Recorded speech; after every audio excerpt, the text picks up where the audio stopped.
Apabila mati seorang manusia, terputuslah amalannya kecuali 3: sedekah jariah, ilmu yang dimanfaatkan, anak soleh yang mendoakannya. Hadis riwayat Muslim. Ayuh kita perbanyakkan amalan baik ini dengan berinfak kepada dana pembinaan Surau Al-Muhajirin Kajang Utama. Semoga infak ini kita dimurahkan rezeki dan pahala, insya-Allah. Alhamdulillah, kembali lagi dalam Assalamualaikum. Terima kasih masih lagi bersama dengan kami dan kita nak teruskan perbincangan Assalamualaikum kita berkenaan dengan tajuk godaan syaitan akan kemiskinan.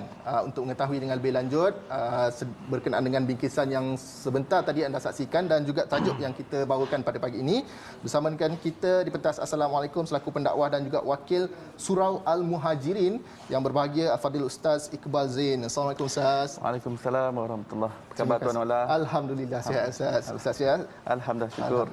Baik Ustaz, kita nak mengetahui dengan lebih lanjut berkenaan dengan topik yang kita bawakan pada pagi ini dan juga sedikit bingkisan yang kita saksikan sebentar tadi. Sebagai manusia dan juga hamba Allah, musuh utama kita adalah syaitan dan kita tidak akan terlepas daripada godaan. Dan Ustaz mungkin mohon boleh terangkan apakah yang dimaksudkan dengan godaan syaitan akan kemiskinan. Baik, bismillahirrahmanirrahim. Nahmaduhu wa nusalli wa nusallim ala rasulihil karim, amma ba'd. Semoga perkongsian yang singkat pada pagi ini membawakan manfaat untuk diri saya sendiri dan kepada sidang penonton yang dirahmati dan diberkati oleh Allah Subhanahu Wa Taala sekalian. Dalam surah Al-Baqarah ayat 268 Allah Subhanahu Wa Taala berfirman yang maksudnya syaitan itu sentiasa menakut-nakutkan kamu dengan kemiskinan dan kepapaan sekiranya kamu bersedekah dan menyuruh kamu untuk mengerjakan keburukan dan kejahatan, yakni dengan bersikap bakhil dan kedekut. Sedangkan Allah Subhanahu Wa Taala menjanjikan keampunan kepada kamu dan limpahan kurnia-Nya. Dan ingatlah, sesungguhnya rahmat Allah Subhanahu Wa Taala itu amat luas dan pengetahuannya amat meliputi. Maka daripada ayat Al-Quran ini kita dapat mengetahui bahawa syaitan itu sentiasa menggunakan teknik untuk kita tidak melakukan sesuatu yang mendapat redha Allah, sesuatu yang terbaik untuk diri kita, sesuatu yang dapat membawa pahala ganjaran, kerana syaitan itu sentiasa mempunyai sifat hasad, dengki sejak daripada moyang kita Nabi Adam AS. Mereka sentiasa ingin mengalihkan kita daripada melakukan perkara yang terbaik. Maka dengan bersedekah, harta kita menjadi harta yang hakiki kerana kita telah depositkan ke dalam bank account kita di akhirat, yang mana kita semua akan pergi ke destinasi tersebut. Maka currency yang laku di sana adalah pahala. Jadi syaitan tidak ingin kita mengumpul bekalan pahala untuk menuju ke kampung dan negeri akhirat kita, kampung kita yang sebenar dan juga tempat kita yang hakiki. Betul. Di dalam sebuah ayat Quran Allah SWT berfirman, laisal birra, tidaklah kamu mencapai, lan tanalul birra hatta tunfiqun mimma tuhibbun.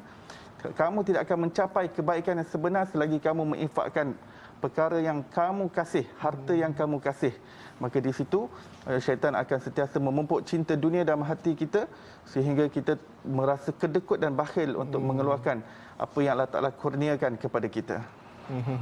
Baik, saya yakin juga Ustaz dalam Al-Quran dan juga yang telah diajarkan oleh Nabi Muhammad SAW kepada kita ada kuncinya. Mohon Ustaz jelaskan kepada kami apakah sebenarnya kunci supaya kita supaya kita terlepas daripada godaan syaitan yang menakut-nakutkan seperti Ustaz katakan sebentar tadi. Baik, apabila kita meneliti ajaran yang disampaikan oleh Rasulullah sallallahu alaihi wasallam, bahawa baginda sangat menekankan bahawa kehidupan kita di atas dunia ini amat singkat.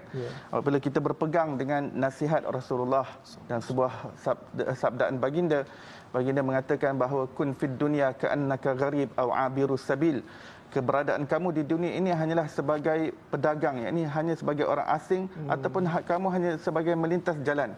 Maka bila kita tahu di sini adalah tempat jambatan, tempat melintas semata-mata, di sini Rasulullah mengajarkan kita untuk bersifat qanaah dan bersifat zuhud. Qanaah iaitu merasa cukup dengan apa yang Allah Ta'ala berikan kepada kita. Kita tak mempertikaikan Allah Subhanahu Wa Ta'ala.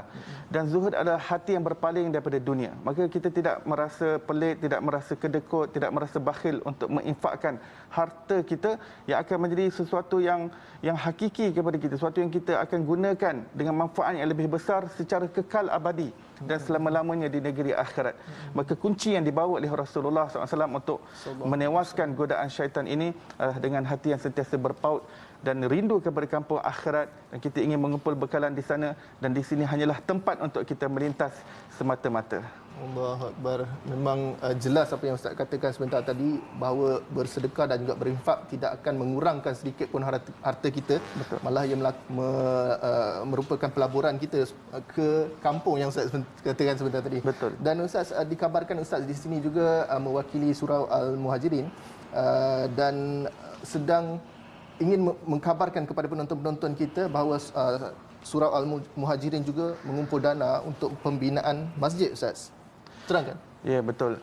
Surau Al-Muhajirin Kajang Utama bertekad untuk mengembalikan kegemilangan ummah dengan mempelbagaikan fungsi-fungsi rumah Allah Subhanahu Wa Taala dan menghidupkan rumah Allah Subhanahu Wa Taala dengan lebih makmur lagi dan menjalankan aktiviti dengan lebih selesa. Dan oleh itu AJK Surau Muhajirin Kajang telah bermesyuarat dan mengambil keputusan untuk sekarang dan juga kegunaan masa akan datang, pembangunan semula Surau Al-Muhajirin Kajang Utama untuk menampung 4,000 jemaah. Yang pada asalnya surau ini dibina 25 tahun yang lampau, yang hanya pada permulaannya menampung 350 jemaah.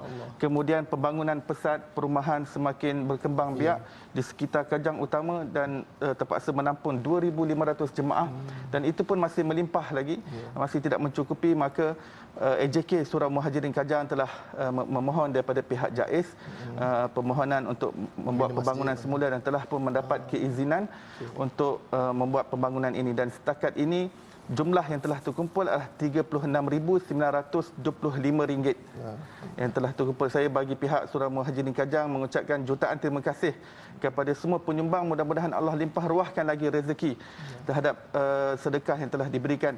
Namun kita masih memerlukan dana sebanyak 9.9 juta ringgit lagi untuk menamatkan penantian para jemaah Surau Muhajirin Kajang Utama untuk mendapat sebuah rumah Allah Ta'ala yang dapat beraktiviti dan beribadah dengan lebih selesa dan dapat menampung jemaah yang lebih ramai. InsyaAllah. Itu dia seperti yang tertera di kaca TV anda. Ada sedikit maklumat berkenaan dengan masjid ataupun dana yang boleh disumbangkan kepada Surau Al-Muhajirin Kajang Utama. Dan mungkin kepada penonton-penonton kita yang menonton pada pagi ini, ada sedikit kata-kata daripada Ustaz berkenaan dengan dana pembinaan ini dan juga war-warkan sesuatu kepada orang ramai supaya dapat membantu, Ustaz. Ya, apabila kita bersedekah dan kita mengajak orang lain untuk bersedekah, maka ianya menjadi amal jariah untuk kita. Berapa banyak orang lain yang bersedekah, maka ia masuk juga dalam akaun bank kita, iaitu bank akhirat. Bank di dunia ini, segala currency akan dimasukkan oleh Allah apabila kita masuk di alam barzakh.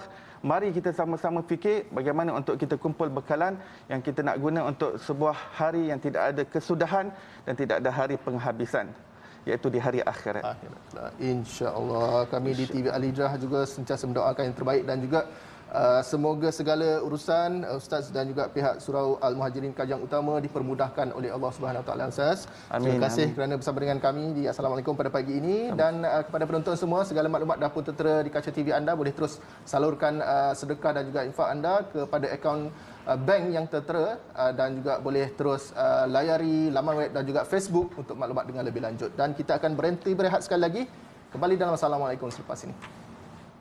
Apabila mati seorang manusia, terputuslah amalannya kecuali 3: sedekah jariah, ilmu yang dimanfaatkan, anak soleh yang mendoakannya. Hadis riwayat Muslim. Ayuh kita perbanyakkan amalan baik ini dengan berinfak kepada dana pembinaan Surau Al-Muhajirin Kajang Utama. Semoga infak ini kita dimurahkan rezeki dan pahala, insya-Allah.